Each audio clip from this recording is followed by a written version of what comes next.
Okay, so hey guys, and welcome back to another Access 72 video, and in today's video I'm back with another interview. I'm here with Robert Vincent. Robert, how are we? Yeah, good, thank you, brother. Good to hear. Thank you very much for doing this interview. Alright, no worries. And so am I right in saying you're a 1-0 welterweight? Yeah. Alright, great. Okay, well, if you are new around here and you haven't subscribed, please do so. Like the video if you do need like the video, and let's get straight into it. So, question which I always like to start off with: why did you start boxing? Do you know what? I was basically a baby when I started boxing. I was 4 years old. Really? So I mean, my big brother was a boxer, so I got into that. I got in it with him. Then ever since, it was a regular thing. I just keep going.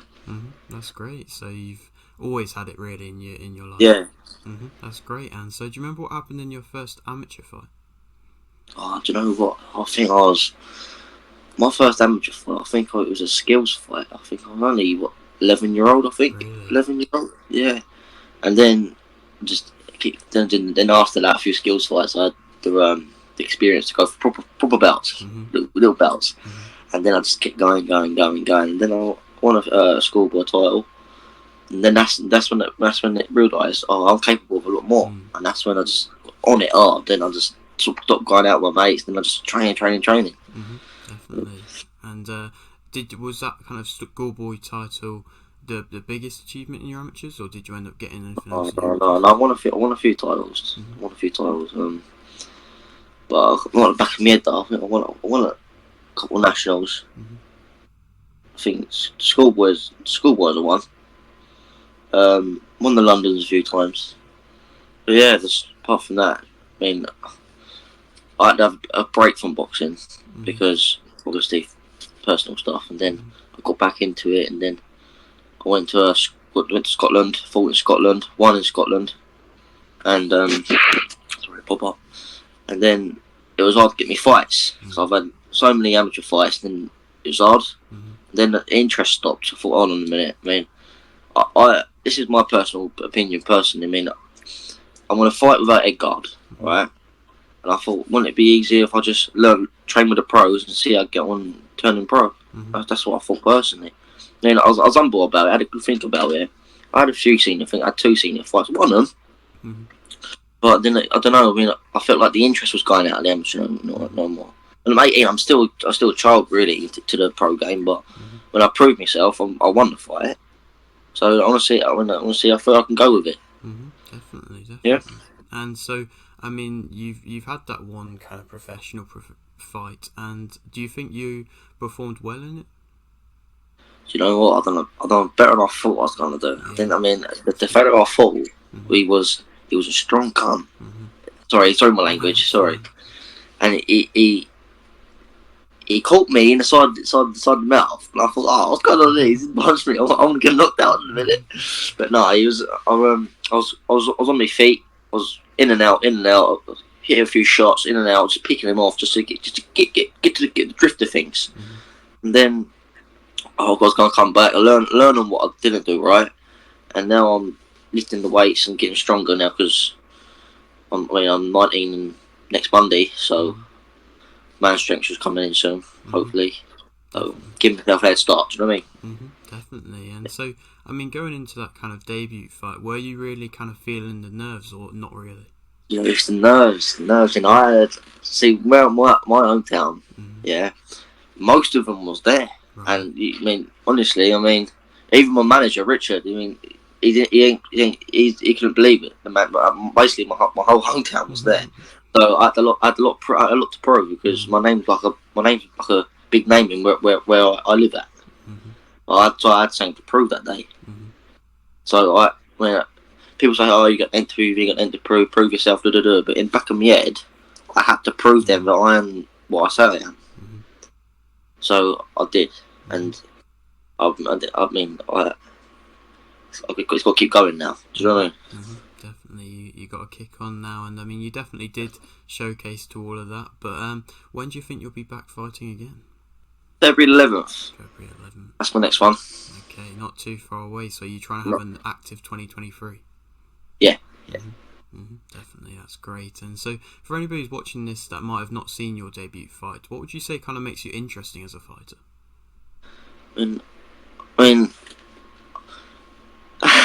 my footwork. Mhm. Footwork. I mean, I'm always on my feet. I mean, I can't. At some points, what I do will know. I mean, at some points, I will have to sit down and have a fight with someone. Mhm. But that fight there, I was a bit too clever for him. Mhm. He wanted me to. He kept trying to withdraw me into him, Mhm. but I wasn't allowing it, and he's getting upset with himself. I mean, if anyone's in the fight, you know, he get punched in the chest. Ah! I wasn't biting his tongue. Do you know what I mean? Mhm. Yeah. Smart. So so I just kept pop, pop, pop, pop, and then I saw his face went red. He was angry, and then he chased me to the ropes and threw a shot, but I ducked and smoothed, and that's when he realised he can't do that because I'm trained like that. I'm trained for that stuff. Do you know what I mean? Most of my amateur career, I mean, I don't sit there and fight. I can't. That's what I'm learning to do now. That's you know what I mean? Definitely. And so, would you say you're somewhat of a technical boxer then?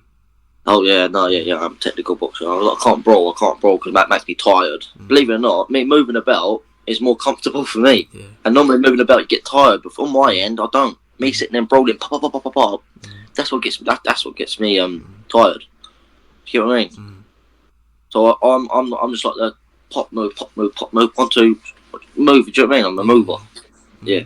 That's an important skill, and it's good to see that you've learnt that at just such a young age and right at your start of your career.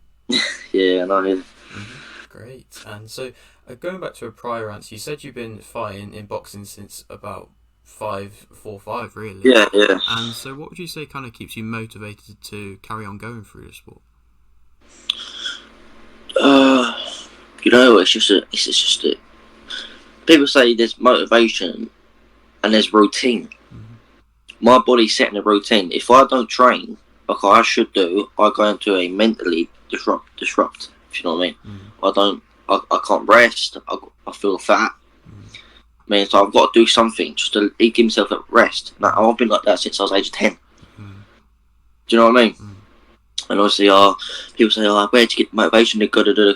People say, come out tonight and you go boxing another day. I was like, bro, that's what I call bad influence. Do you know what I mean? So I won't go. I'd rather sit indoors and watch a nice film, ready for training in the morning. That's a successful thing to do, really. Do you know what I mean? Definitely. So, yeah, I mean, it's just one of their things, isn't it? Yeah. So, would you say you kind of have like a high work ethic? Yeah, high work ethic. And if there ain't any motivation for anyone else, I mean, it's simple, really. You can either sit down and get sloppy, or you can go out and do something about it. Really, do you know? It's common sense. Definitely, it is indeed. And so, I mean, I've said a few times, you're right at the start of your career at the moment. And so, how far do you think you can go in the sport? Do you know what? I mean, I think about that every night. I mean, obviously, I'm still young. I'm still new to the game, so I don't want to think too far ahead of myself because that's cocky. That's cockiness. So what I'm doing is I'm focusing on myself, like training and running and doing my own thing. And when I get of age, that's when I start thinking ahead of myself. Because at the moment I'm only going to be fighting like normal people. That should be fully well because I'm not ready for people say, oh yeah, get me in. I'll say I'm not. People call me a coward. I don't care. I know what my limits are. Do you know what I mean? And I know where I stand, and know, hopefully, I've got good training behind me and a good management. I've got Bradley Skates, my trainer, as I think you know, and I've got Richard Maynard over at Strike Sports now. But he looks after me as well. I'd rather someone look after me than use me for money. Do you know what I mean? Because I sell loads of tickets, and he looks after me. Definitely, and it's good to see that you're not trying to like fast track the professional game because no, you can't do that. People do that, and it just doesn't work. No, you can't. You see, it ends in two things. You either get ripped off, or you get beat to a point where people don't see you differently straight away. Do you get what I mean? Yeah.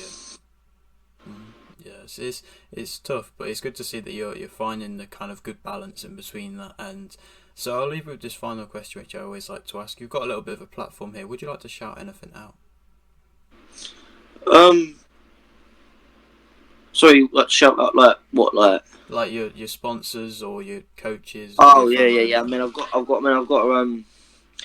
got a pub pavilion.